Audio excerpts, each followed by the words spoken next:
Nos van a hablar hoy de un caso muy interesante de una masa cervical pediátrica y nos van a poner un diagnóstico diferencial, una presentación clínica y después tendremos un turno de preguntas de unos 15 minutos a partir de las 8:45 que se harán posteriormente a la sesión. Os animo a todos a hacer las preguntas en el chat y vamos a escuchar esta excelente sesión. Adelante, Jaime y Gemma.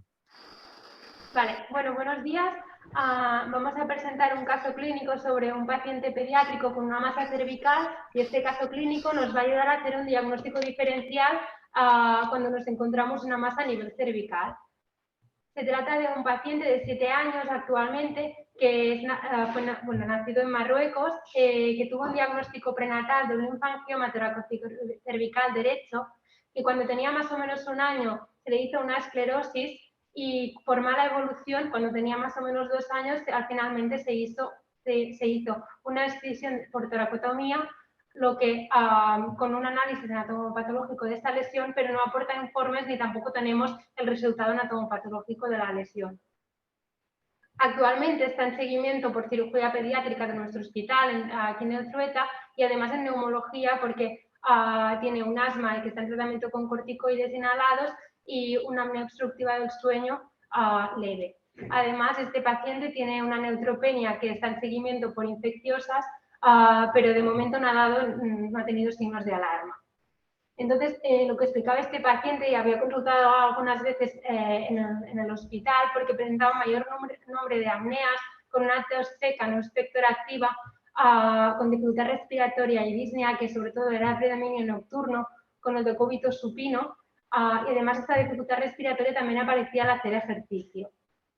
Se hizo una exploración física que tenía, aparte de unas constantes estables, una saturación al 100%, aunque en la exploración física lo que destacaba era una hipoventilación en el hemitórax basal derecho. Además, lo que se veía era una tumoración blanda a nivel cervical de unos 3-4 centímetros, derecha, móvil y sin signos cutáneos. Entonces, ante un paciente que tiene una masa a nivel cervical, lo primero que hay que hacer es un diagnóstico diferencial. En pediatría, las causas más frecuentes son los de la columna de la derecha, siendo la causa más frecuente de masa cervical las infecciosas, que pueden ser tan víricas como bacterianas, que si son unilaterales también hay que pensar en una infección por una Bartonella fensale o una tuberculosis, pero también en pediatría pensar en la masa cervical congénita más frecuente, que es el quiste tirogloso, otras como el quiste de la hendidura braquial. Y luego también muy frecuentes en pediatría las tumoraciones y malformaciones vasculares, que pueden ser a nivel venoso, de los capilares, linfáticas o incluso combinadas. Y luego, en la columna de la izquierda, que a lo mejor es más frecuente en adultos, pero que también puede tener lugar en niños, pensar en una neoplasia, como el linfoma o los carcinomas de glándulas salivares de tiroides o incluso el teratoma, o enfermedades sistémicas como la sarcoidosis o enfermedades autoinmunes. Entonces, para hacer un correcto diagnóstico diferencial, lo primero que hay que hacer es una anamnesis correcta, preguntando por la edad del paciente, la edad a la que se hizo el diagnóstico de esta masa, cuando creen que apareció.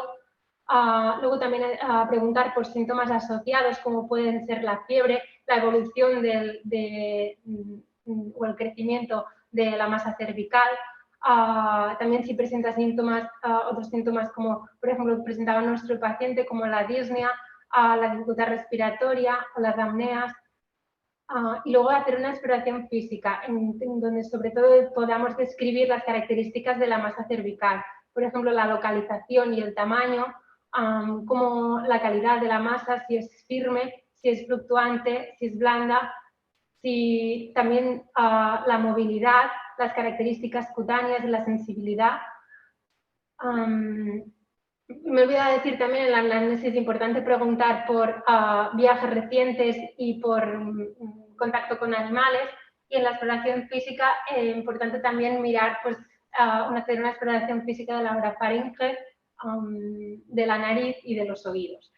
Si con la anamnesis y la exploración física pensamos que puede haber una causa infecciosa, lo trataremos en consecuencia con antibióticos o con antiinflamatorios, pero si pensamos que la causa infecciosa no sería esta, haríamos una prueba de imagen.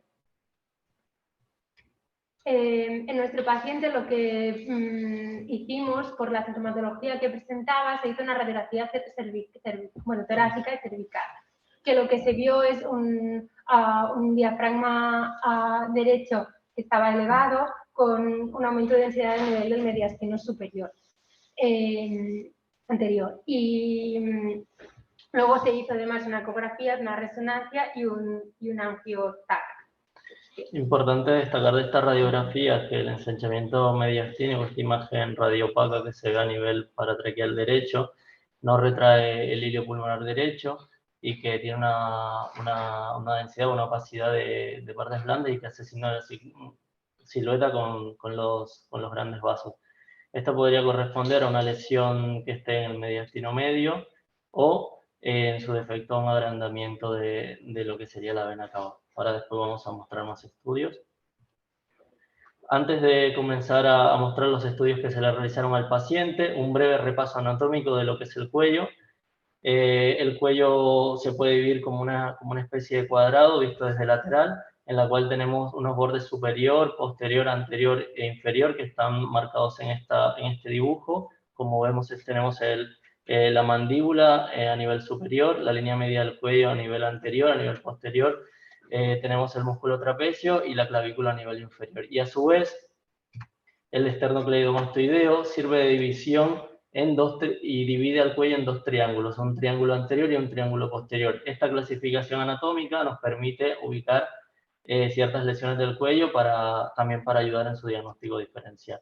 A nivel tomográfico, también se puede extrapolar a lo que es la resonancia magnética. El cuello tiene distintos espacios profundos, en el cual hemos de destacar el espacio de la mucosa faríngea por aquí, el espacio vascular o espacio carotidio, en esta región marcado con rojo, el espacio cervical posterior, este es el músculo esternocleidomastoideo, el espacio masticador y el espacio paraespinal. Estos espacios son los que además anatómicamente nos pueden ayudar para ubicar ciertas lesiones y también para orientar el diagnóstico diferencial.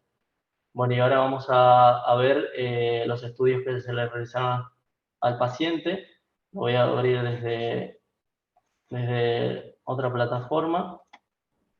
Bueno, el primer estudio que se le realizó al paciente fue una ecografía a nivel del cuello, en la cual observamos a nivel laterocervical derecho del cuello esta lesión poliloculada que está conformada por unas lesiones anecoicas que además tienen un refuerzo ecográfico acústico posterior bastante importante, que son compatibles con lesiones quísticas, una lesión poliloculada, como mencioné, que además como característica presentaba en los septos una señal Doppler positiva y tenía un componente, uno de sus componentes tenía una imagen hiperecogénica en su interior que podía ser compatible tanto con una complicación hemorrágica de alguno de estos quistes o con un componente más sólido o una lesión microquística.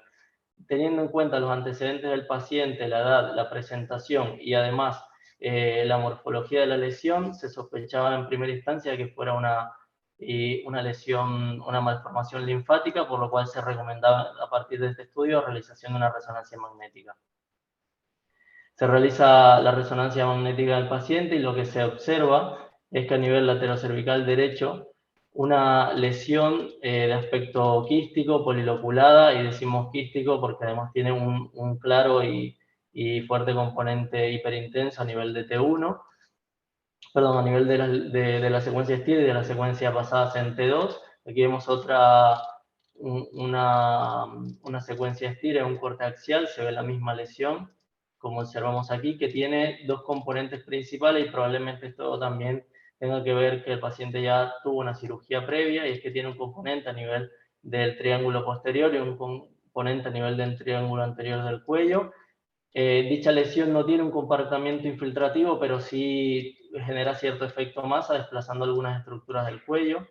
Posteriormente, al paciente se le realizaron otras resonancias magnéticas, en las cuales dicha lesión presenta cierta estabilidad y se observó además que el paciente presentaba un aumento del calibre de tanto de la vena cava superior, la vena innominal, como así también de la vena yugular derecha.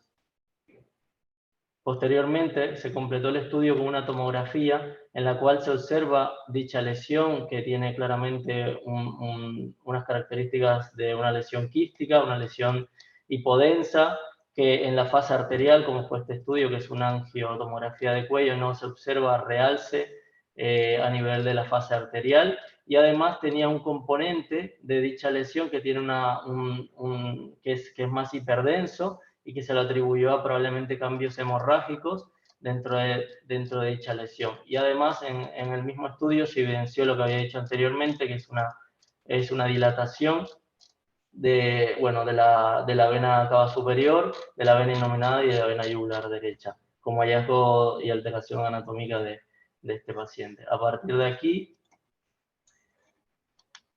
a partir de estos estudios, se confirma la sospecha clínica del paciente con una malformación linfática o linfangioma. Y ahora explicamos un poco qué es esta malformación linfática.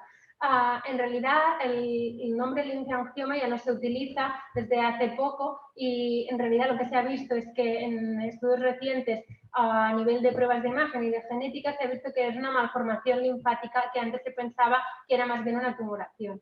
Entonces, el término linfangioma se refiere más a malformación linfática. ¿Y qué es qué es esta malformación linfática? Pues primero explicar un poco la embriología del sistema linfático. El sistema linfático se forma después del sistema cardiovascular a partir de la 5ª semana de gestación, y se forma a través de las células endoteliales que revisten las venas y acaban formando unos sacos, que son 6 en total. 2 a nivel yugular, 2 a nivel ilíaco, uno retroperitoneal y una cisterna del quilo. Estos sacos acaban formando conexiones entre ellos mediante canales de anastomosis, también con el sistema venoso, que van recogiendo la linfa van recogiendo la linfa del cuerpo y lo llevan a los conductos torácico derecho y el izquierdo.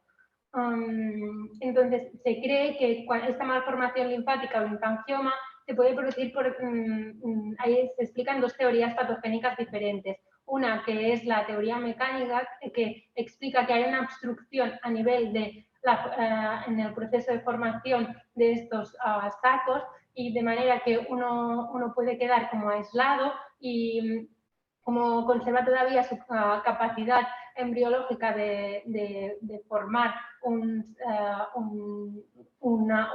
vaso linfático, acaba formando un linfangioma con líquido en su interior. Esa teoría, aunque no es la que actualmente está apoyando más, y la que sí que tiene más peso es la otra teoría, que la congénita, en la que hay un fracaso en las conexiones entre el sistema linfático y el sistema venoso, de manera que también hay una parte del sistema linfático que queda aislada y acaba formando el linfangioma.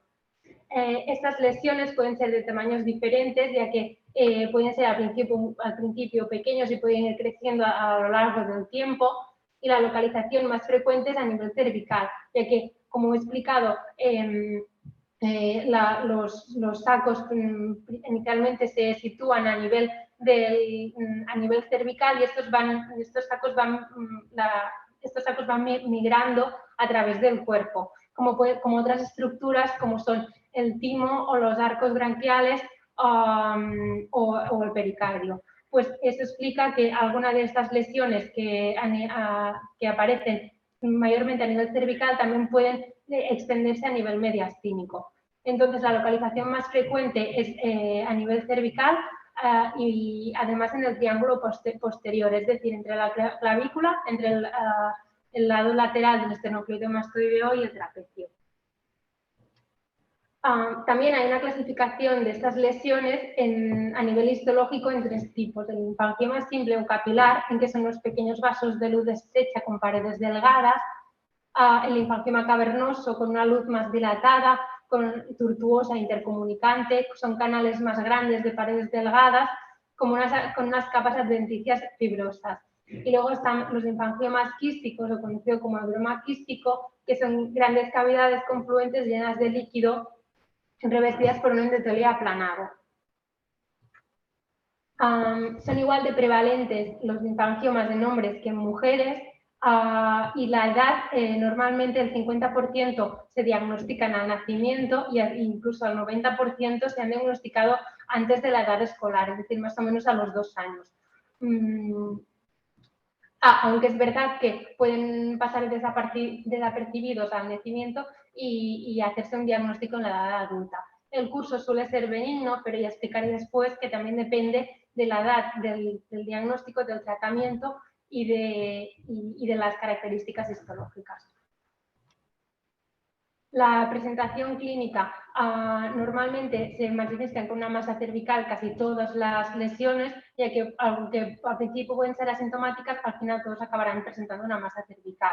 Y en función del tamaño puede haber síntomas de obstrucción de la vía digestiva con disfagia, dificultades para la alimentación, o obstrucción de la vía respiratoria, pues como fue el caso de nuestro paciente, con apneas, además con dificultad respiratoria o disnea. Bueno, y ahora voy a hablar un poco de las malformaciones linfáticas o linfangioma y las técnicas por imágenes que pueden ayudar a su diagnóstico. En primer lugar, como habíamos dicho previamente, la ecografía es una herramienta útil para la aproximación y el diagnóstico inicial de este tipo de lesiones, no solo porque permite además hacer un diagnóstico diferencial para después enfocar y mejorar las otras pruebas diagnósticas que continúan, sino porque además tiene una buena sensibilidad y una buena visibilidad, ya que este tipo de lesiones no suelen ser tan profundas. Se pueden visualizar, en este caso, las lesiones, las malformaciones linfáticas como lesiones, tal y como presentaba nuestro paciente, lesiones poliloculadas, de que tienen componentes quísticos, es decir, suelen ser anecoicas o hipocogénicas, además con refuerzo acústico posterior, y que en caso de complicación pueden tener un contenido más hiperecogénico en su interior, con cambios hemorrágicos. También en la variante microquística, que son lesiones que tienen quistes menores de 1 centímetro, este tipo de lesiones, al estar tan unidas entre sí, estos pequeños quistes pueden dar la sensación o una imagen más hiperecogénica. Otra característica es que los septos de este tipo de lesiones suelen tener Doppler positivo, y esto puede llegar a confundir, depende de la magnitud, con otro tipo de lesiones hipervasculares como lo son los hemangiomas. En cuanto a la tomografía, se suele ver nuevamente como una lesión quística multiloculada, como vimos en el caso de la tomografía del paciente, una imagen quística, sipodensas, multiloculadas, que pueden ser transespaciales, es decir, pueden ocupar en realidad no solo la región laterocervical y el triángulo posterior, que es el más frecuentemente afectado, sino que se pueden extender hasta el triángulo anterior, se pueden extender hasta medial ocupando los espacios profundos del cuello y además, por supuesto, generando efecto masa tanto a nivel, por ejemplo, de la glándula submandibular, que la suelen desplazar hacia superior, como también pasaba a nuestro paciente, sino que además suelen, y en caso de ser muy extensas, pueden comprometer la vía aérea. También se pueden extender hacia caudal, como pasaba en nuestro paciente, introducirse en el mediastino y también generar síntomas a dicho nivel. Como dije, el triángulo posterior se suele ver afectado, y esto va a ser una característica radiológica que nos va a permitir diferenciar las otras lesiones que ahora voy a mencionar, y puede o no presentar realce de los septos, depende del tipo de patología. Y la resonancia magnética es el mejor estudio de este tipo de lesiones, ya que no solo permite hacer el diagnóstico, permite hacer la dimensión de la estructura, permite saber si hay alguna complicación de la misma, como pueden ser cambios hemorrágicos, cambios infecciosos, y además permite ver si tiene algún componente infiltrativo y si tiene algún componente mixto. En este caso, que era el caso de nuestro paciente, además se observa cómo hay una extensión hacia mediastina, y en este otro caso, de un paciente ejemplo, se observa que estas lesiones pueden ser gigantes, de gran tamaño, y crecer en todas las direcciones, por ejemplo, en este caso que crece hacia el tórax. Por supuesto, a nivel de las secuencias basadas en T1, este tipo de lesiones, como son quistes, van a tener una señal hipointensa, y un componente hiperintenso bastante importante a nivel de las secuencias T2 y de las secuencias STIR, es decir, la secuencia de supresión grasa. También, al igual que la tomografía, puede tener realce de los septos internos tras la administración de gadolinio. Bueno, y en cuanto al diagnóstico diferencial por imágenes, una vez que nosotros tenemos una lesión quística a nivel del cuello, ya se restringen más los posibles diagnósticos diferenciales y las lesiones que más pueden parecerse a este tipo de lesión son el quiste tirogloso, que como característica, además de ser una lesión también quística, puede tener varias lobulaciones, pero no tanto como las malformaciones linfáticas, sobre todo y uno de los elementos más diferenciadores es su localización, ya que suele ocupar la línea media y sobre todo en un 60% de los casos infrayoidea, y también se puede extender hacia lateral, hacia el triángulo anterior. No suelen tener tanto tamaño y tanta extensión y tanto crecimiento como las lesiones, las malformaciones linfáticas, y se pueden extender desde la base de la lengua hasta la región tiroidea, y suelen acompañar el movimiento del paciente cuando traga o cuando saca la lengua. Suelen además tener paredes muy finas, sin Doppler, que esto es otro elemento diferenciador con respecto a las malformaciones linfáticas. Y en cuanto a las características por resonancia, la señal es muy similar a la que se ve en las malformaciones linfáticas. Después tenemos otra lesión que puede llegarnos a confundir por su morfología, y es el quiste del arco braquial, que es una dilatación quística de un remanente, sobre todo se ve a nivel de un remanente del segundo arco braquial, pero puede ser también un remanente de los otros arcos.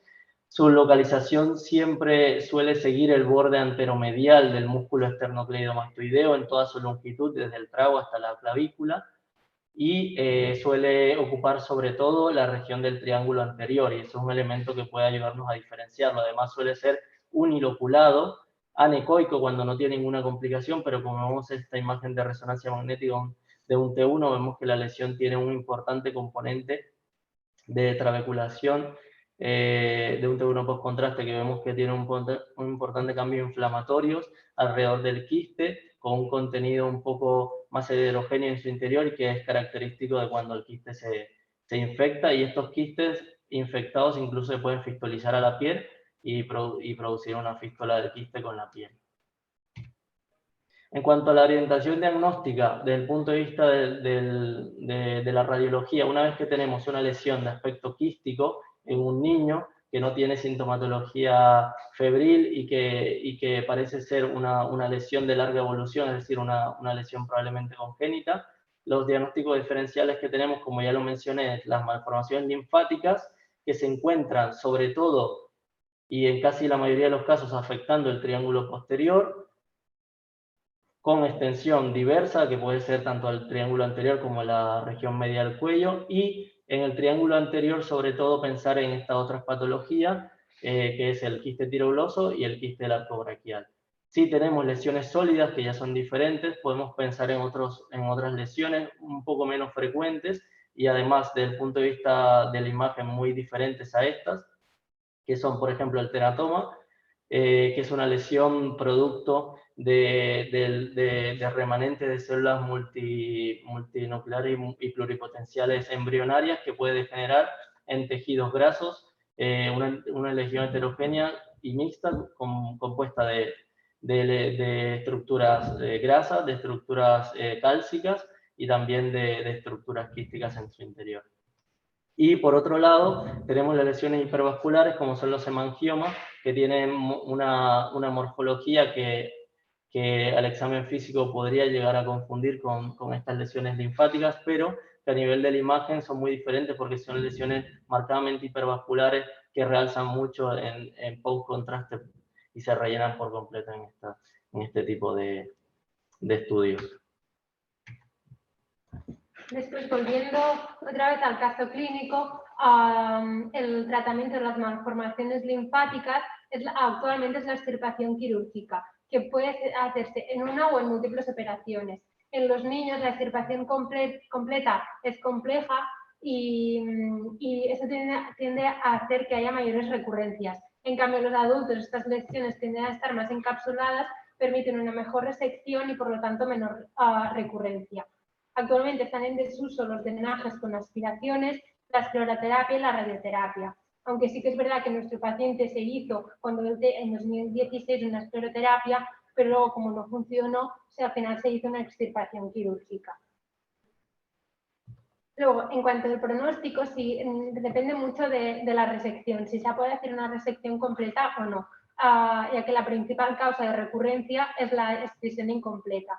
Entonces, aunque hayamos operado al paciente, hay que hacer un seguimiento después, ya que puede haber riesgo de recurrencia, porque no podemos estar seguros de si se ha hecho una excisión completa. Y luego también decir que la diferenciación histológica de los tipos de malformación linfática también es importante, porque los linfangiomas cavernosos tienden a invadir más y a reaparecer con más frecuencia que los quísticos. Y en cuanto a las complicaciones, son derivadas normalmente del tamaño de la lesión, produciendo síntomas obstructivos de la vía aérea o digestiva, como presentaba nuestro paciente, o afectación de estructuras vecinas como arterias, venas o nervios. Y ya pues como conclusión es decir pues que las linfangiomas o malformaciones venolinfáticas cervicotorásicas en realidad son raros, generalmente se manifiestan por una masa lateral cervical baja en el triángulo cervical posterior, que la edad, la historia clínica y la exploración física son factores importantes en el diagnóstico, y que las imágenes tienen un papel importante en el conocimiento de la clasificación de estas lesiones y son claves para el diagnóstico y el tratamiento adecuado posterior. Bueno, muchas gracias por escucharnos. Muchas gracias. Muchas gracias, chicos. Ha sido una sesión realmente didáctica. El caso es muy interesante por lo que nos habéis enseñado y haber comentado el diagnóstico diferencial es de gran utilidad, sin duda. Por ahora no tenemos preguntas de los ponentes. Os recuerdo que podéis hacer vuestras preguntas en el chat y las leeremos en directo. Tenemos aquí a Elida con nosotros. No sé si Elida quiere hacer algún comentario al respecto de la presentación. Bueno, sí, voy a recalcar algunas cosas que han dicho muy bien y que según mi experiencia puede ocurrir.